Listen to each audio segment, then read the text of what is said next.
MB Kedah minta rakyat tunggu apa? Minggu ini heboh di media sosial tentang satu dakwaan langkah Dubai yang dibangkitkan oleh Jabatan Komunikasi JKOM yang dikatakan muncul bagi menjatuhkan Kerajaan Perpaduan pimpinan Perdana Menteri Datuk Seri Anwar Ibrahim.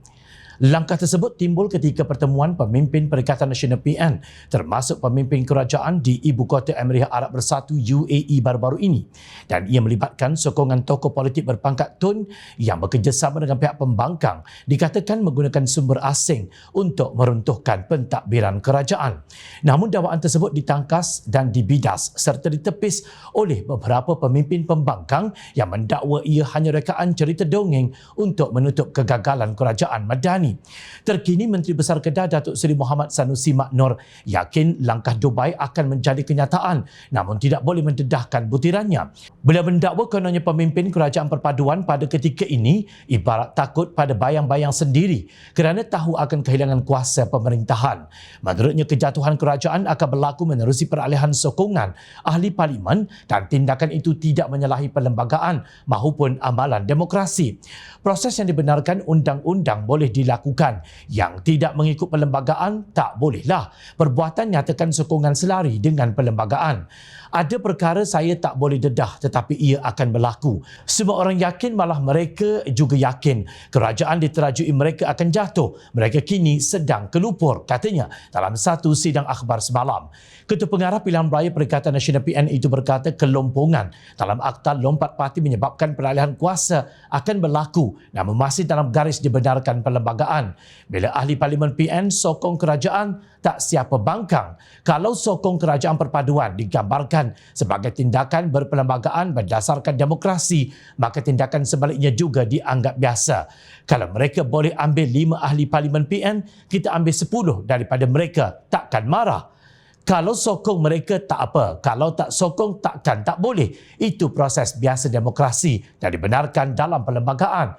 Itulah lompong dalam akta tersebut yang menunjukkan jalan ke arah lompong itu adalah mereka. Jadi kita ikut sahaja jelasnya yang kini popular sebagai ulama yang berkaraoke dengan perempuan sehingga jam 2 pagi. Menurutnya kononnya istilah langkah Dubai hanyalah sekadar nama kerana ia berlaku lebih awal daripada pertemuan yang disebut-sebut dilakukan di Dubai. Saya tak fikir ada langkah apa-apa. Ada kata bukan langkah Dubai, hanya langkah congkit kerana perbincangan dibuat di Kuala Lumpur. Saya rasakan langkah Dubai sebagai dummy sahaja sebab tujuan ke sana hanya untuk jalan-jalan. Takkan perlu ke Dubai bincang semua perkara. Dulu langkah Sheraton sebenarnya bukan. Sheraton hanya tempat mereka makan. Ia berlaku sebelum itu lagi. Sekarang langkah Dubai, hal-hal tersebut sudah berlaku sebelum itu, ujarnya.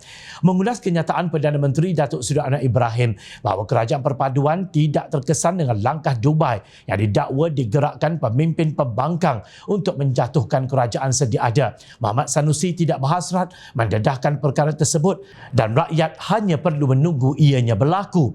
Memang orang yang nak jatuh akan kata begitu. Tentulah mereka takut kehilangan kuasa. Benda nak hilang tentu rasa bimbang. Benda kita nak pergi ambil seronok lah. InsyaAllah saya yakin akan berlaku. Kerajaan sedia ada tak akan bertahan sehingga 5 tahun. Mereka akan tumbang. Saya tahu bila tapi tak boleh bagi tahu. Ia menerusi peralihan sokongan, jelas beliau. Yakinnya Muhammad Sanusi mengeluarkan kenyataan tanpa rasa malu dengan menonjolkan sikap gelojoh dan tamak yang ditanam dalam diri mereka selama ini. Tanpa disedari, Muhammad Sanusi secara tidak sengaja telah membenarkan spekulasi kewujudan langkah Dubai yang bermati-matian dinafikan rakan-rakan mereka. Malah ada yang kononnya berkata desas-desus itu dicipta untuk menutup kegagalan kerajaan. Benarlah apa yang dikatakan rakyat. Kewujudan Perikatan Nasional terutamanya PAS bukannya untuk menjadi pentadbir negara atau pembangkang yang bijaksana. Namun ianya dilihat lebih kepada tamak kuasa dan busuk hati dengan usaha dan kejayaan orang lain.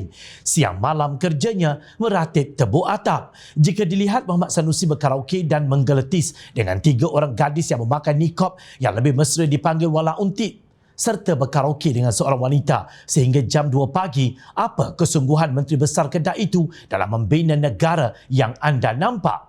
Memang mereka tiada rasa bersalah kerana perjuangan mereka hanyalah tebuk atap dan menjahanamkan demokrasi negara demi kuasa dan kedudukan supaya senang untuk menyakau.